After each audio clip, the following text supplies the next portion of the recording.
আজ বিকেল থেকেই দাস লেনের উপর বৃষ্টিটা একটু ভারী হয়ে এসেছে। একলা বসে আছি কম্পিউটারের সামনে। এই বৃষ্টি বাদলার দিনে বাইরে বেরিয়ে আর কোনো কাজ নেই, তাই সঙ্গী হিসেবে কম্পিউটারে একটা মুভি দেখছি। এমন সময় দরজায় কড়া নাড়ার শব্দ। দরজা খুলে দেখি পলাশ এসেছে। কি হে বন্ধু, এই বৃষ্টির দিনে একলা বাড়ি বসে করো কি? চলো না ঘুরে আসি জটাশঙ্করের বাড়ি থেকে। এই ওয়েদারে যদি কিছু গল্প শোনা যায়। জটাশঙ্করের কথা আমার কেন আগে মাথায় আসেনি কে জানে। দেরি না করে পলাশের সাথে বেরিয়ে পড়লাম জটাশঙ্করের বাড়ির উদ্দেশ্যে। মাসের শেষ, তাই হাফ হাফ টাকা দিয়ে কিছু গরম গরম তেলে ভাজা কিনে নিলাম। জটাশঙ্করের কাছে গল্প শুনতে যাচ্ছি আর কিছু নিয়ে যাব না, এটা দেখতে কেমন খারাপ লাগে।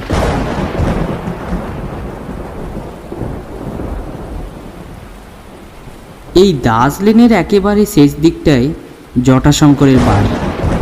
বাড়ির দরজা খোলাই ছিল। আমরা ঝটপট করে বাড়ির ভেতরে ঢুকে পড়লাম।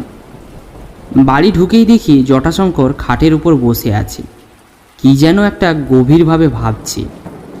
ধীর পায়ে জটাশঙ্করের চাকরকে মানে রতনদাকে গরম গরম তেলে ভাজা আর 3 কাপ গরম চা একটা প্লেটের মধ্যে রেখে নিয়ে আসতে বললাম।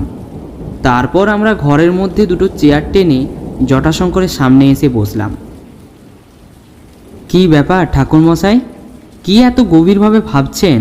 সেই এসেছি কখন আপনার বাড়িতে, কিন্তু দেখছি আপনার কোনো হুঁশই নেই। ও, তোমরা এসেছো, বসো তাহলে, আমি ভেতরে চায়ের কথা বলে আসি। আরে না না ঠাকুরমশাই, আপনি ব্যস্ত হবেন না, আমরা আগেই চায়ের কথা বলে এসেছি, আর তার সঙ্গে আপনার জন্য গরম গরম তেলে ভাজাও নিয়ে এসেছি।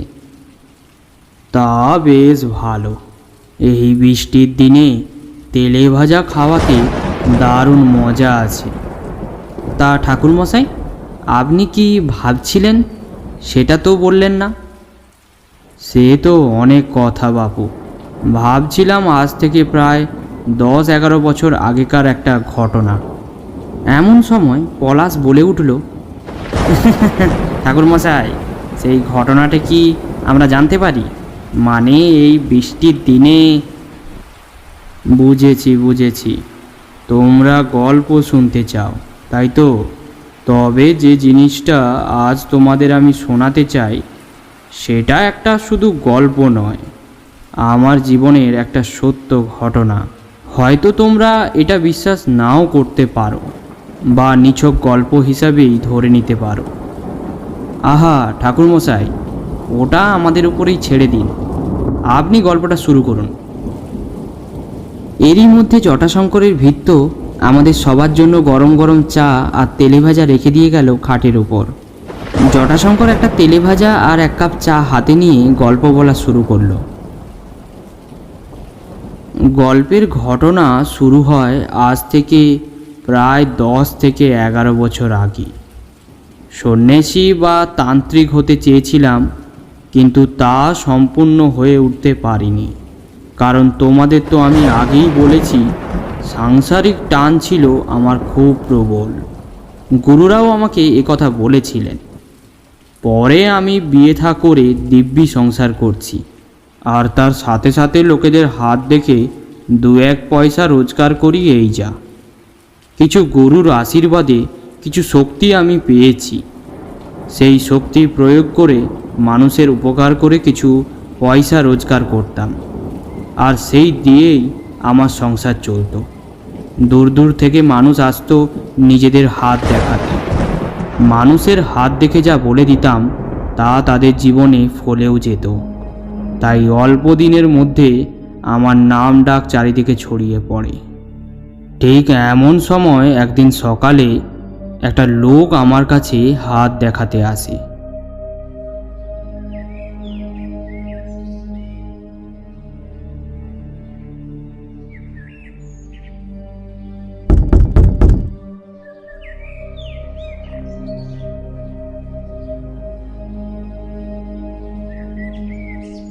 ঠাকুরমশাই, আমার প্রণাম নেবেন।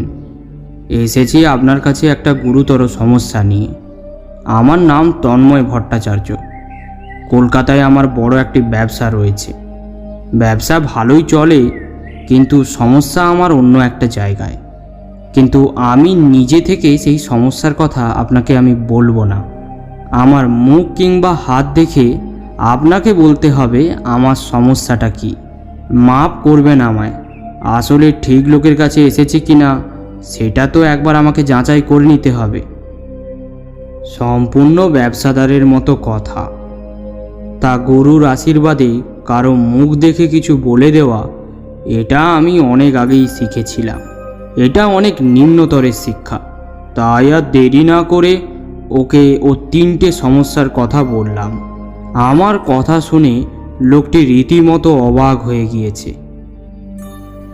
সত্যি ঠাকুরমশাই, আপনার ক্ষমতা অতুলনীয়।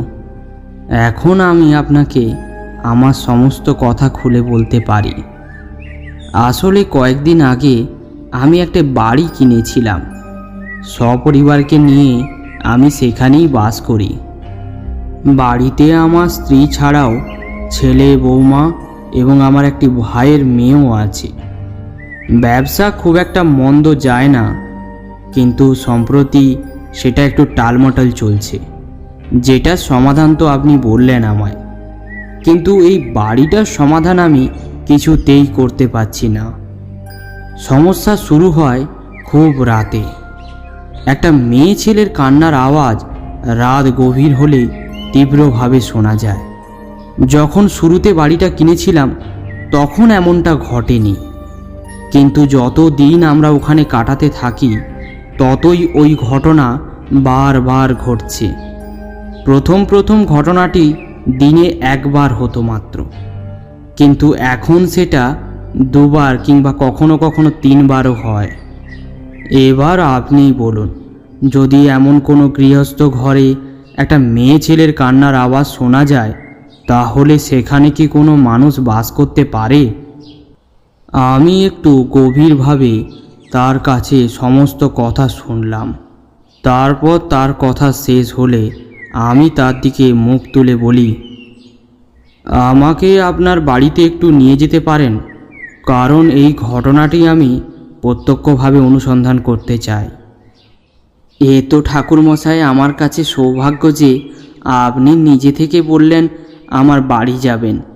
আমি তো শুধুমাত্র আপনার কাছে এসেছিলাম সমস্যার সমাধান জানতে, কিন্তু আপনি আমার বাড়ি যাবেন বলছেন, এটা শুনে আমার খুব ভালো লাগলো। ঠিক আছে, তাহলে আপনি আপনার ঠিকানা আমাকে দিয়ে যান। আমি আগামী তিথিতে আপনার বাড়ির অ্যাড্রেসে ঠিক পৌঁছে যাব। তারপর আগামী তিথির পূর্ণিমায় তন্ময় ভট্টাচার্যের বাড়ি গিয়ে উপস্থিত হলাম। দিন থাকতে থাকতে তার বাড়িতে গিয়ে উপস্থিত হলাম। বেশ বড়সড় বাড়ি। বাড়ির সদর দরজার সামনে এসে দাঁড়াতেই বাড়ির ভেতর থেকে একটা বউ বাইরে বেরিয়ে এলো। কাকে চাই বাবা? আমি নিজের পরিচয় দিতেই বউটি আমাকে বাড়ির ভিতরে নিয়ে গেল। বউটি আমাকে ঘরের একটি জায়গায় বসতে দিয়ে আমায় বলল, সে তন্ময় ভট্টাচার্যের বৌমা হন এবং শ্বশুরমশাই আপনার ব্যাপারে সব কিছু আমায় বলে রেখেছেন। কিছুক্ষণের মধ্যে তন্ময় ভট্টাচার্য ঘরের মধ্যে উপস্থিত হলেন। ঠাকুরমশাই, আপনি এসেছেন? আমি জানতাম আপনি ঠিকই আসবেন। চলুন ঠাকুরমশাই, আপনাকে আপনার ঘরটা দেখিয়ে দিই। ওখানেই আপনি বিশ্রাম নেবেন।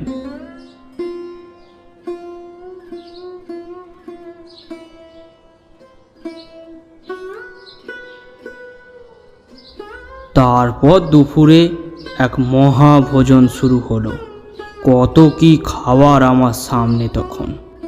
তোমাদের মতো বয়সে সঠিক সঙ্গ পেয়ে একটা গোটা ছাগলও খেয়েছি দুজন মিলে, কিন্তু আমার তখন বয়স হয়েছে, তাই অত খাবার দেখে আমি একটু অবাক হয়ে গেলাম।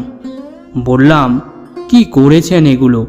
আমি সন্ন্যাসী মানুষ, এত কি খেতে পারি? কিন্তু আমার কোনো কথাই শুনলেন না তন্ময় ভট্টাচার্য। তিনি বললেন, না না ঠাকুরমশাই, এই সমস্ত আপনার জন্যই ভালোবেসে রান্না করা হয়েছে, এগুলো তো আপনাকে আজ খেতেই হবে। তারপর মহাভোজের আয়োজন অতি কষ্টে শেষ করে নিজের ঘরে গিয়ে বসলাম। ওই দুপুরে তেমন বিশেষ কোনো কাজ নেই, তাই তন্ময় ভট্টাচার্যের দেওয়া নরম তক্তপোষটায় একটু ঘুমিয়ে নিলাম। শরীর একটু তরতাজা হলে সন্ধেবেলায় একটু বাড়ির বাইরে ঘুরে এলাম। তারপর রাত 8টা নাগাদ তন্ময় ভট্টাচার্য বাড়ি ফিরলে তখন তার সাথে দালান ঘরে গিয়ে বসলাম। গ্রামের দিকে 8টা বাজা মানে অনেক ঘরে খাওয়া দাওয়া করে শুয়ে পড়ে। আমাদের তখন খাওয়া দাওয়া করতে একটু দেরি আছে, তাই দুজন মিলে গল্প শুরু করলাম। হঠাৎ এক সময় সেই কান্নার আওয়াজটা আমিও শুনতে পেলাম। এই কান্নার আওয়াজে একটু অন্যরকম কিছু আছে, এই যেমন কেউ কষ্ট পেলে গুমড়ে গুমড়ে কাঁদে, ঠিক সেই রকম। ও ওই ওই যে ঠাকুরমশাই, দেখলেন দেখলেন আপনি? ওই দেখুন, আবার সেই কান্নার আওয়াজ শুরু হলো। ইতিমধ্যে বাড়ির বউরা ভয়ে আতঙ্কে কান্নাকাটি জুড়ে দিয়েছে। আমি সবাইকে চিৎকার করে বললাম, কেউ বাড়ির বাইরে বেরোবেন না, যে যার ঘরের মধ্যে দরজা বন্ধ করে বসে থাকুন। ওই অদৃশ্য কান্নাটি বেশ কিছুক্ষণ চলার পর থেমে গেল। তন্ময়বাবুর মুখে জিজ্ঞাসু ভাব। আমি শান্ত গলায় বললাম, চলুন তন্ময়বাবু, বাড়ির ভেতরে যাওয়া যাক। আর আপনার ওই হ্যারিকেনটা একটু নিয়ে নিন তো, বাড়িটা একটু ঘুরে দেখতে চাই।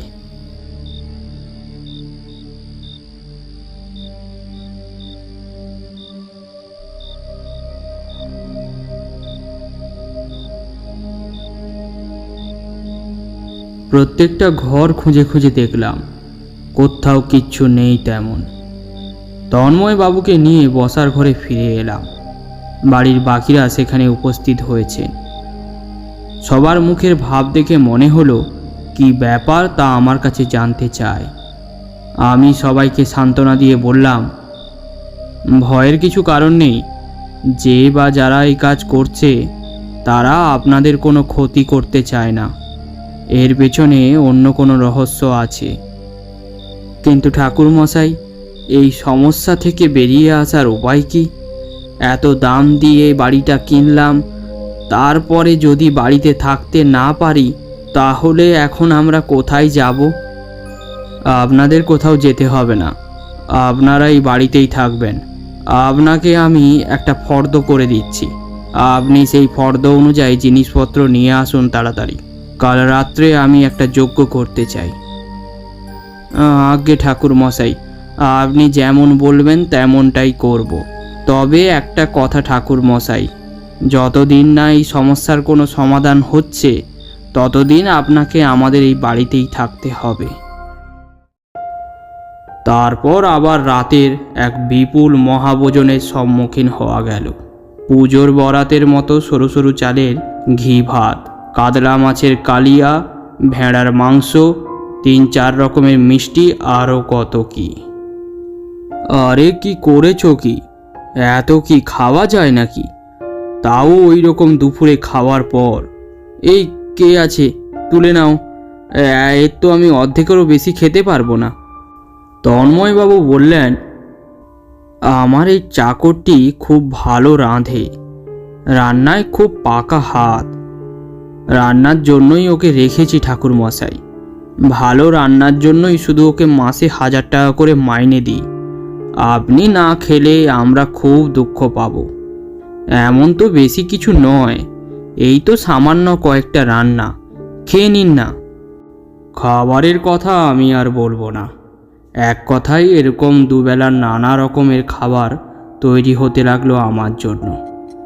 রাত্রেও শুয়ে ঘুম আসে না, একেই চাপ খাওয়া হয়ে গিয়েছে, তারপরে মনে কেমন যেন একটা অমঙ্গলের ভাব। একটা সাধুর দয়ায় আমি এই শক্তিটি অর্জন করেছিলাম। সাধু বলেছিলেন, সময়ের সাথে সাথে আমি বিপদ এলে বা অমঙ্গল এলে ঠিকই বুঝতে পারবো। পরের দিন একটা অদ্ভুত ঘটনা ঘটল।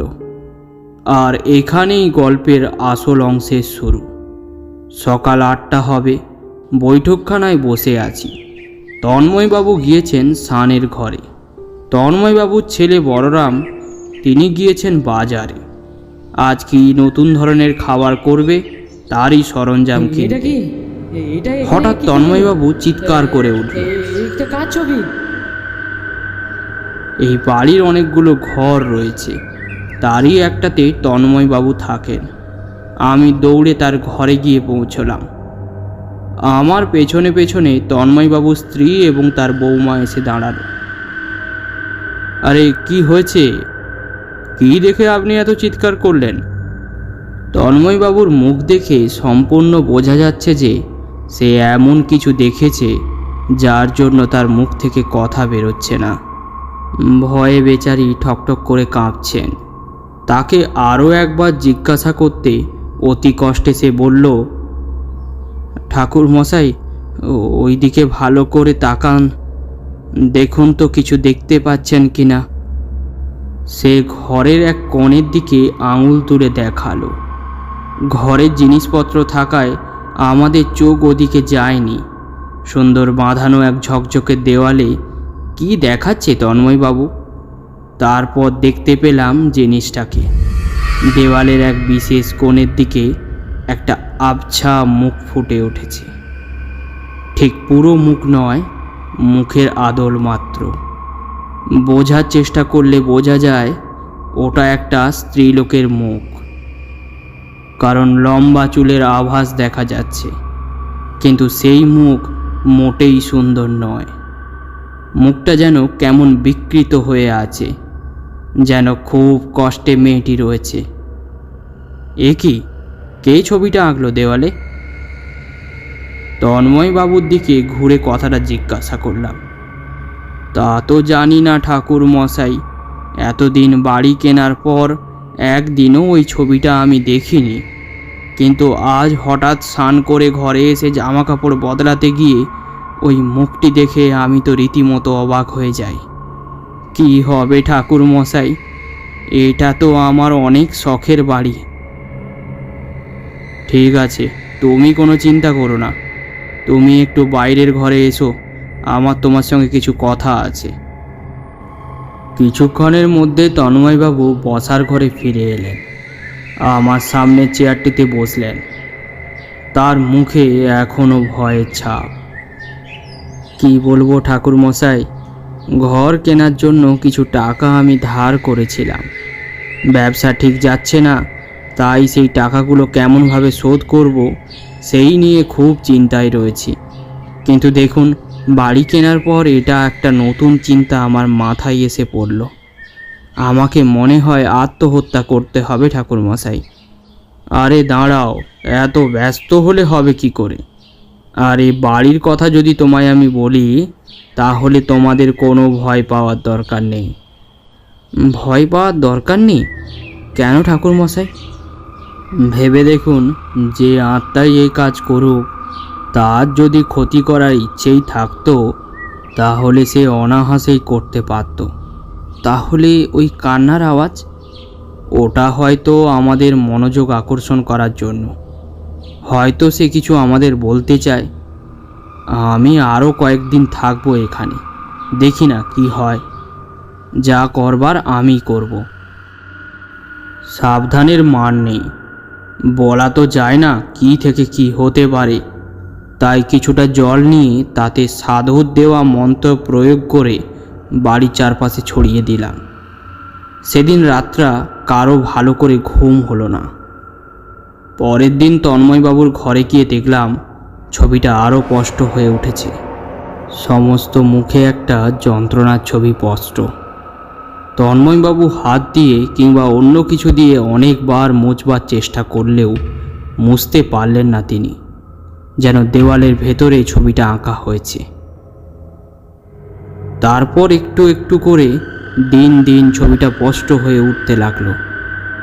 এখন ভালোই বোঝা যায় একটা অল্প বয়সী মেয়ের ছবি, ভারী মিষ্টি দেখতে। এখন তার মুখ দেখে ভালোই বোঝা যায় কেউ যেন তার উপর দিন প্রতিদিন অত্যাচার করেছে। সত্যি তন্ময়বাবুর কোনো দোষ নেই। আমারও ছবিটা দেখে মাঝে মাঝে গা শিউরে উঠত। একদিন বাড়িতে কেউ ছিল না, বাড়ির বউরা গিয়েছে বাজারে, আর তন্ময়বাবু এবং তার ছেলে দুজনে গিয়েছে ব্যবসার কাজে। তাই আমি একাই বাড়িতে। আমার দেখাশোনার জন্য রয়েছে চাকর মোহনলাল। কি মনে হতে তন্ময়বাবুর ঘরে ঢুকলাম। দেখলাম দেওয়ালে সেই মেয়েটির ছবি এখন অনেকটা স্পষ্ট। আমি ঘর থেকে বেরিয়ে এলাম, এসে দালান ঘরে আবার বসলাম। কিছুক্ষণ অপেক্ষা করার পর তন্ময়বাবু বাড়ি ফিরলেন। আমাকে গম্ভীরভাবে চিন্তা করতে দেখে তন্ময়বাবু বললেন, কি ব্যাপার ঠাকুরমশাই, আপনি এত চিন্তিত? কিছু হয়েছে কি? না হে। আচ্ছা, আপনাকে একটা কথা বলতে পারি? আপনার কাছে কোনো বিশ্বস্ত লোক আছে যাকে আমি কিছু কাজের দায়িত্ব দিলে সে অনায়াসে ওই কাজটি গোপনে করতে পারবে? সে আছে আমার কাছে অনেক চাকর, আপনি বললেই আমি তাদের এক্ষুনি ডেকে পাঠাবো। ঠিক আছে, আপনি তাহলে দেরি করবেন না, আপনি তাদের তাড়াতাড়ি ডেকে পাঠান। আমি তাদের কিছু কাজ দিতে চাই। তন্ময়বাবু উঠে মোহনলালকে কিছু বললেন, আর মিনিট 10 মধ্যে 3-4 জন আমার সামনে এসে দাঁড়ালো। আমি তাদের সমস্ত কাজ বুঝিয়ে দিলাম। তারা শাবল কোদাল নিয়ে তন্ময়বাবুর ঘরের ভেতর ঢুকে গেল। আমি আর তন্ময়বাবু দরজার সামনে গিয়ে দাঁড়ালাম। তারা একটু একটু করে ছবির দেওয়ালটাকে ভাঙতে শুরু করল।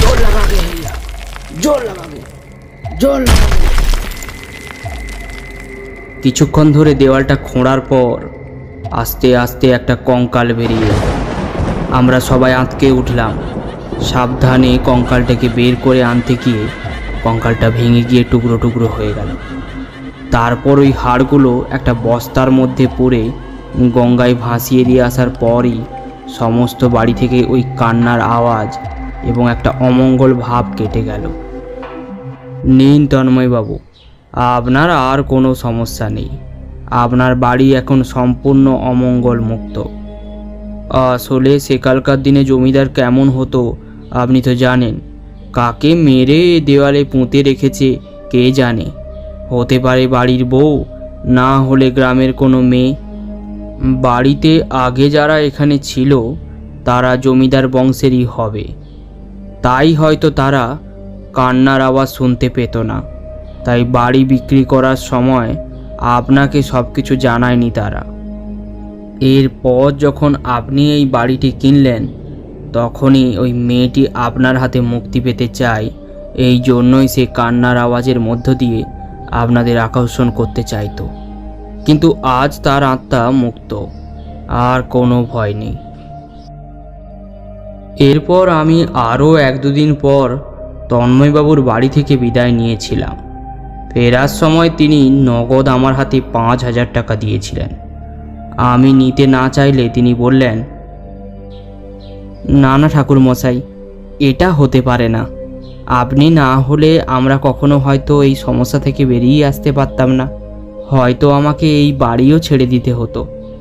তাই এটা আমার যৎসামান্য ভালোবাসা বলতে পারেন। এটা আপনাকে রাখতেই হবে। জটাশঙ্কর গল্প থামালো। ওদিকে রাত বেড়েই চলেছে। তন্ময়বাবুর সমস্যার সমাধান হলো বটে, কিন্তু ওদিকে আবার কাল আমাদের আপিস যেতে হবে। ঠাকুর মশাইয়ের কাছ থেকে বিদায় নিয়ে আমরা বাড়ির দিকে রওনা দিলাম।